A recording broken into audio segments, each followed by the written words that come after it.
Crítica textual em defesa da fé cristã. Mateus 24, versículo 9. E sereis odiados em todas as nações por causa do meu nome.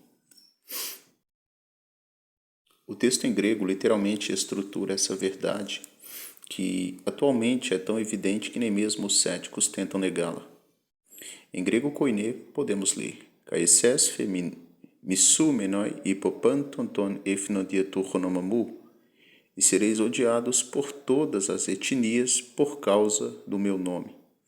É inquestionável que contemplamos essa profecia seguindo o seu decurso diante de nossos olhos. De acordo com a ONU, oficialmente há 193 países no mundo, segundo a instituição Portas Abertas, além do ranking dos 50 países que perseguem os cristãos com diferentes graus de violência. Essa situação já se estende para mais de 23 países, no mínimo. Então, das 193 nações, em 73 delas não há mais liberdade de religião. Nas outras 120, apesar da liberdade, há vários movimentos contrários ao cristianismo. A Bíblia nos diz que essa falta de liberdade se estenderá por todo o mundo no final dos tempos. O ódio pelos cristãos será praticado de maneira global. Ore para que a Igreja no Ocidente esteja preparada para enfrentar esse período. As profecias cumpridas suplantam o negacionismo bíblico. Contextualmente, essa profecia se realiza no tempo do fim. Exatamente esse que vivemos. Aqui Jesus declara de forma enfática.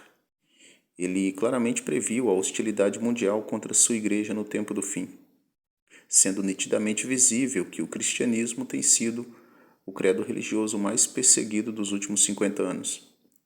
Esse ódio mortal contra a fé cristã se expandiu por todas as nações mediante formas de governos nacionalistas, comunistas, liberais, progressistas, aristocratas, totalitaristas, e a perseguição também se propaga através das legislações que censuram a liberdade de fé de grupos radicais, extremistas, islâmicos, hindus e seitas africanas, étnicas. O ódio declarado contra a Igreja também se manifesta por meio de tradições da cultura da imprensa militante ateísta e agora também do ocultismo e do satanismo aberto, que tem crescido em todo o mundo. Agora, como Jesus sabia com convicção de que seus discípulos seriam odiados por todos os povos nos últimos tempos? Somente a revelação divina explica isso, mas jamais a coincidência do acaso.